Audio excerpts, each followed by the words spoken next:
South India shopping mall లో block buster ఆషాఢం #1 kilo sale.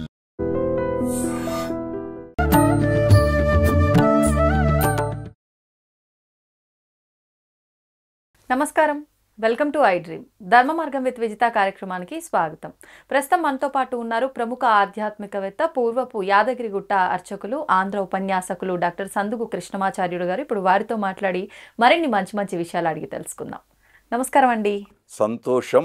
మా media విజితకు విజయం, శ్రావణ వైభవం. అందరూ ప్రతి చిన్న కార్మికుడి నుండి అంటే కింద మనకు ఉండేటువంటి రక్షకుడి దగ్గరి నుండి ఉన్నత స్థానం దగ్గర దాకా క్షేమంగా ఉందురుగాక. అందుచేత అందరూ సాంకేతిక నిపుణులు, మన ఇద్దరం మాట్లాడుతున్నాం కానీ దీని వెనక ఎన్నో ఉంటాయి, వాళ్ళందరూ ఆనందంగా ఉందురుగాక. కాబట్టి మా ఐడి మీడియాకు అనేక శుభాకాంక్షలు అందిస్తూ ప్రారంభిద్దాం. ధన్యవాదాలండి. అయితే ఇప్పుడు ఈ శ్రావణ మాసంలో ఎక్కువగా లక్ష్మీ అమ్మవారి ఆరాధన చూస్తూ ఉంటాం, కానీ స్వామిని అమ్మవారిని ఇద్దరిని కలిపి ఆరాధించటము ఇంకా ప్రాముఖ్యం అని చెప్పి మీరు చెప్పారు. ఈ ఎలాగూ మనకు శనివారాలు కూడా ఉన్నాయి. శుక్రవారం అమ్మవారిని ఆరాధిస్తాము, శనివారాలు వస్తున్నాయి, స్వామి వారిని కూడా ఆరాధించే వాళ్ళు ఉంటారు. 7 శనివారాల వ్రతము అని చెప్పి ఇలా ఆచరిస్తున్నాం. ఏ విధంగా ఉండాలి ఈ ఆచరణ అంతా కూడా? ఇది పెద్దలు అత్తయ్య, మామయ్య, తాత, తండ్రి ఏ విధంగా ఇచ్చారో ఆ విధంగా ఉండాలి. అదే ఆలయంలో కూడా, ఆలయాలలో కూడా వెనకటి నుండి వస్తున్నటువంటి సంప్రదాయం, సనాతన ధర్మం, దాని లోపల సనాతన ధర్మం, అసనాతన అనే పేరు ఉంచండి. అలానే ఆలయాలలో కూడా ఏనకటి నుండి ఏ ఆచారాలు అయితే వస్తున్నాయో అదే ఆచారాలు పాటిస్తారు ఇప్పటికి కూడా ఎన్ని చెప్పినా ఆ ఆచారం మాత్రం ఉంటుంది. 1. 2, ఇక్కడ లక్ష్మీనారాయణ తప్పకుండా దంపతులను కలపడమే మనది తప్ప విడదీయడం లేదు. 2.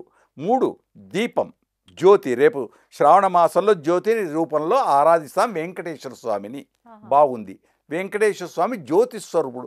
రేపు అయ్యప్ప కూడా జ్యోతి స్వరూప, హరిహరపుత్ర అయ్యప్ప. ఆయన బ్రహ్మచారే, హరిహరపుత్రుడు బ్రహ్మచారే. రేపు ఈ ప్రశ్న కూడా అడగొచ్చు. కానీ జ్యోతి రూప, జ్యోతి అంటే ఎవరు? దీపం జ్యోతి పరంబ్రహ్మ. పరంబ్రహ్మ ఈజికల్ట్ అంతా అతని, ఆయన్నే భగవంతుడు, ఆయనే అమ్మ, అంతా అదే. అందుకు శ్రీనివాసుడి దగ్గరికి వచ్చేసే వరకు శ్రీనివాసుడు ఎక్కడ? వక్షస్థలంలో ఉంది ఆదిలక్ష్మి, ఇటు భూదేవి, ఇద్దరు ఉభయ దేవేరులతో ఉంటాడు భగవంతుడు. కనుక ఆ భావన రావాలి. ఒక్కడనే ఆరాధిస్తున్నాని కాదు. కనుక ఉభయులను కూర్చి చక్కగా ఆరాధిస్తూ ఆ దీపంలోనే వత్తులు కూడా అదే స్వామి అమ్మవారు, ఆ దానితో కలిపి ఆరాధించి ఆ జ్యోతిని వెలిగించి ఆ ఆరాధనలు అందిస్తే చాలు, అంతే. తృప్తిగా ఆనందంగా స్వామి నీవే తప్ప నితప్పరం బెరుగన్, నువ్వే నాకు దైవాన్ని రక్షించు అని శరణాగతి చేస్తే చాలు, గొప్పది అది. ఇప్పుడు అంటే మనకి శ్రావణ మాసంలో మహా అయితే 4 శనివారాలు 5 శనివారాలు వస్తాయి. మరొకవేళ 7 శనివారాల వ్రతం చెయ్యాలి అనుకున్న వాళ్ళు ఇప్పుడు మొదలు పెట్టొచ్చా? మొదలు పెడితే మిగతా మంత్లో కంటిన్యూ చేయొచ్చా? ఎప్పుడైనా మొదలు, మంచికి ఒకటే ఇది, మంచికి సమయం, ఇవన్నీ మనకు నియమాలు ఎన్నో ఉన్నాయి. ముహూర్తం, గ్రహచారం, నక్షత్రం, బలం, ఎన్నో ఉన్నాయి. అన్నీ తెలిసినవాడు అమాస నాడు పోతాడు, ఏమీ తెలియనివాడు ఏకాదశి నాడు పోతాడు. ఈ చిన్న సామెత ఏమందాం. కనుక ఇవి మనం ఏర్పరచుకొని పెద్దలు చెప్పిన నియమాలు కాకుంటే నియమాలను తప్పుపట్టడం కాదు. నువ్వు మంచి ఏది చేద్దామనుకుంటావో అప్పుడే చేసేయి. అందుకు నేను దానం చేస్తాననేటప్పుడు ఈ చేతి నుంచి వచ్చే దానం ఇట్లా ఇస్తా అనుకునే లోపల మళ్ళీ అవతలకు పోయి వచ్చే లోపల నీ మనసు ఏం మారుతుందో, కనుక ఆ దానం వెంటనే చేసేయి మంచిని. కాబట్టి మంచికే చెప్పాడు, చెడు చెప్పలే. చంపుతా అన్నావు కాబట్టి వాడిని ఇప్పుడే చంపేయి అని చెప్పలే, ఎక్కడ ఏ శాస్త్రం చెప్పలే. కాబట్టి మంచిని ఎప్పుడైనా, ఇది ఒక్కటే కాదు, అన్ని శుక్రవారాలు మంచియే. ఒక్క శుక్రవారమే కాదు, రోజు కుంకుమార్చన మంచిది. ఆలయాలలో రోజు కుంకుమార్చన, ఉదయం కుంకుమార్చన, సాయంత్రం కుంకుమార్చన. మళ్ళీ అక్కడ శుక్రవారమే అని లేదే. కానీ మళ్ళీ శుక్రవారానికి ప్రాధాన్యత ఇవ్వాలి. కాబట్టి ఉంజలి సేవ అని ఒక ఆలయంలో, ఇంకొక ఆరాధన అని ఇంకో ఆలయంలో, ఇంకో ఆరాధన, ఏదో రూపంలో మొత్తానికి ప్రత్యేక ఆరాధనలు ఉంటాయి, సామాన్య ఆరాధనలు ఉంటాయి. కనుక సంతోషం.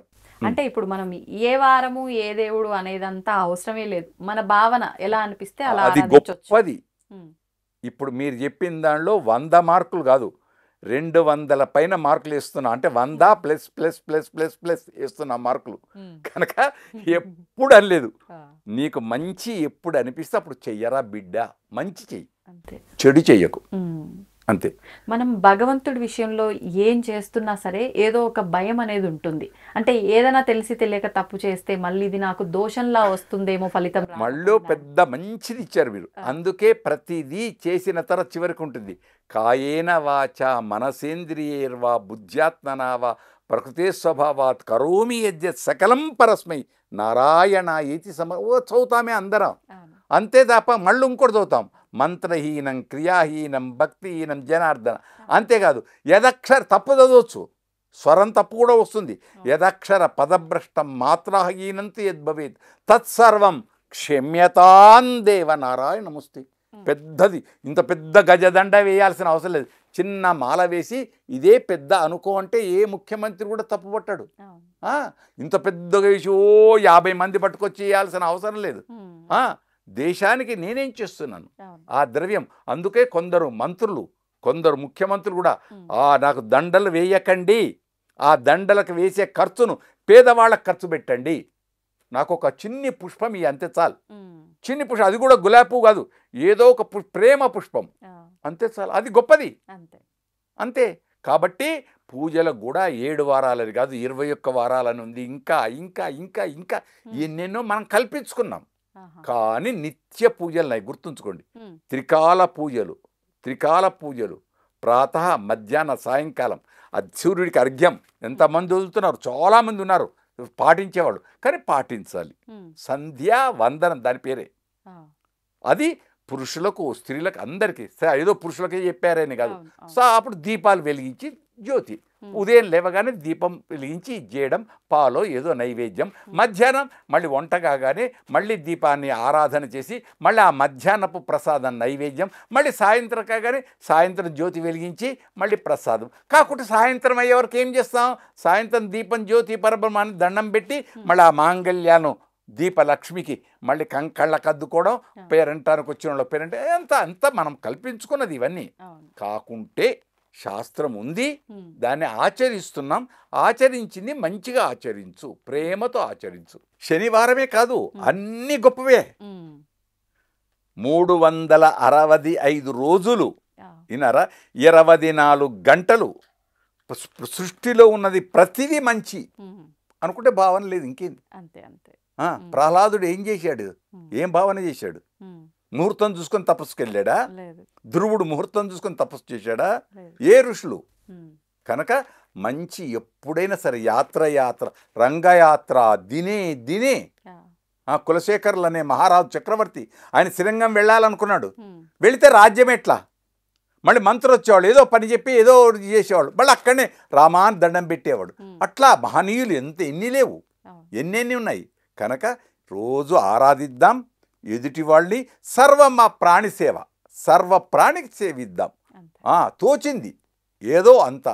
కానీ ఇంకొక ఇక్కడ మంచి మాట చెప్పారు, వెనకటి సినిమాలు ఈ సినిమాలు కాదు, అంటే ఇప్పటి సినిమాలు నేను తిడుతున్నానని కాదు, మంచి అందించడం లేదు ఏమో అని మనసులో అనిపిస్తుంది. ఎందుకు ఉదాహరణ ఇచ్చిన ఒక్కటే, ఒకనాటి లవకుశలో ఎన్టీ రామారావు గారు నటించిన లవకుశలో కుశలవులకు చెప్తాడు, యజ్ఞాని కోసం సమిధలు తీసుకురా, కర్రలు తీసుకురా బాబు అంటాడు. ఆ కుశలవులు వెళ్ళి చెట్టుకు నమస్కరిస్తారు, నమస్కరించి మీ నుండి నేను ఈ కర్రలను స్వీకరిస్తున్నాము. ఇప్పుడు ఎంతమంది అలా చెట్టుకు నమస్కరించి కొడుతున్నామో నాకైతే తెలియదు. మళ్ళీ ఆనాడు డైరెక్టర్లు, ఈనాడు డైరెక్టర్లు, ఆనాడు నటులు, ఈనాడు నటులు, ఆనాడు పండితులు, ఈనాడు ఏ లోటు లేదు. చెప్పేవాళ్ళు సరిగ్గా చెప్పటం లేదు, ఆచరించేవాళ్ళు ఆచరించరు, అదొక్కటే. విన్నారా? కాబట్టి ఆడంబరాలకు వెళ్ళొద్దు, చెడును కాకుండా మంచిని అందిద్దాం, ఆ మంచిని పట్టుకుందాం. ఒకటి ఉదాహరణ, గులాబీ పుష్పం ఉంది, ఆ పుష్పం ఏంటి, పరిమళం అందించాలి. అందుకే పెద్దలేమన్నారు, వాసన లేని పువ్వు బుధ వర్గము లేని పురంబు. ఎన్ని గొప్పగా చెప్పాడండి. బుధ వాసన లేని పువ్వు అన్నాడు. అంటే మంచి గుబాళింపు కలిగింది కావాలి. బుధ వర్గము లేని పురం. బుధ వర్గం అంటే పండితుడని కొందరు అనుకుంటున్నారు. స్కూళ్ళు లేని ఊరు ఉండకూడదు.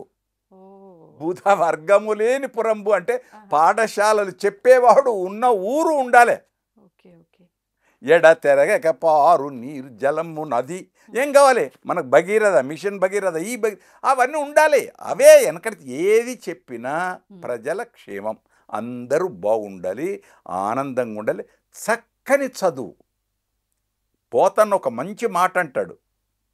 పోతన్న రాస్తూ ప్రహ్లాదుడి చేత అనిపిస్తాడు. తండ్రికి చెప్తాడు.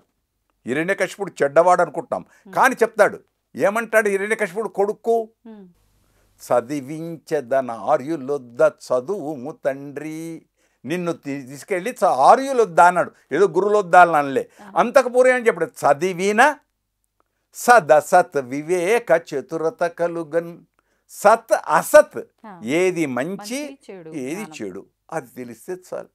అందరు అబ్దుల్ కలాం, అందరూ చిన్నజీయర్లే, అందరూ రాజులే, అందరూ అంతే. ప్రజాస్వామ్యం అక్కడ దాకెందుకు? మన ప్రజాస్వామ్యం రోజు అంటామే, ఉద్యోగులు అందరం అంటామే, హక్కులు అడుగుతున్నాం. విధులు మన ప్రజాస్వామ్యంలో రాజ్యాంగంలో రెండున్నాయి, హక్కులు ఉన్నాయి, విధులు ఉన్నాయి. విధి ఎవరి డ్యూటీ వాళ్ళు చేస్తే, భార్య డ్యూటీ భార్య, భర్త డ్యూటీ భర్త, విద్యార్థి డ్యూటీ విద్యార్థి చదవడం. ఎవరి డ్యూటీ వాళ్ళు చేస్తే ఇంకేమీ లేదు. అదే రామరాజ్యం. దొంగలే లేరు, తాళాలు అవసరం లేదు. అందుకోసం ఇది ఉంటే చాలు. అలాంటి కాలం వస్తుంది అని ఆశిద్దాం.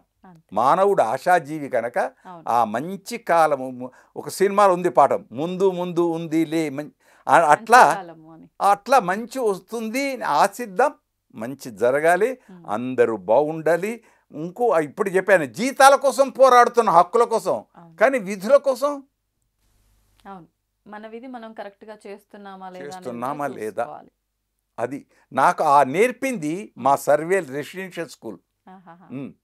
డ్యూటీకి సర్వేల్ రెసిడెన్షియల్ స్కూల్లో నేను డ్యూటీ చేసేటప్పుడు ఒక్క నిమిషం ఆలస్యంగా క్లాస్ రూమ్లోకి ఎంటర్ లేదు. మళ్ళీ ఇంకో లెక్చరర్ వచ్చేదాకా బయటకు వచ్చేది లేదు. మేము మళ్ళీ నెక్స్ట్ పీరియడ్ లెక్చరర్ అక్కడ నిల్చున్నప్పుడే మళ్ళీ మేము బయటకు వచ్చేది. కారణం, పిల్లలకు మళ్ళీ వేరే విధంగా ఇంకో దిక్కుపోతుంది. నా డ్యూటీ అయిపోయింది కదా, నా పీరియడ్ అయిపోయింది కదా, బెల్ అయింది కదా అని వెళ్ళిపోయాయి అనుకోండి, పిల్లలు వేరే ముచ్చట్లు పెడతారు. కాబట్టి ఆయన రాగానే గుడ్ మార్నింగ్ సార్ అని లేస్తారు కదా, శుభోదయం అని. అంతే, వాళ్ళకి సమయం ఇవ్వకూడదు. దాన్ని మన క్రమశిక్షణ, దాన్ని ప్లానింగ్, ప్రణాళిక, ప్లానింగ్, టైం టేబుల్, అంతే. దాంతో అట్లానే డైరీ రాసుకునే వాళ్ళ రోజు నిత్య దినచర్య. ఆ దినచర్యలు నువ్వు చెడు రాసుకొని మళ్ళీ ఒకసారి చూడు. రాస్తున్నారు దినచర్యలు, కానీ మళ్ళీ పేజీ నేను ఎన్ని చెడు చేసినా అని ఎంతమంది చూస్తున్నారు? చూడట్లేదు. ఉంటారేమో కానీ ఉన్నారు, తక్కువ మంది. తక్కువ అవుతుంది. తక్కువ కాకూడదు, ఎక్కువ కావాలి. నా కోరిక అంతా అది ఒకటే, దేశంలో మంచి పెరగాలి, చెడు తగ్గాలి. చెడు ఉంటుంది, ఎన్ని చేసినా చెడు ఉంటుంది. విమర్శలు వస్తాయి. నేను ఇప్పుడు మాట్లాడుతున్నాను, ఎన్నో విమర్శలు వస్తాయి. కానీ చివరిగా నేను చెప్తున్నాను, మా ప్రేక్షక మహాశయులకు అందరికీ మాలో ఉండే వాక్కులలో ఏదైనా చెడొస్తే దాన్ని అన్యథా భావించకండి, మంచిగా స్వీకరించండి.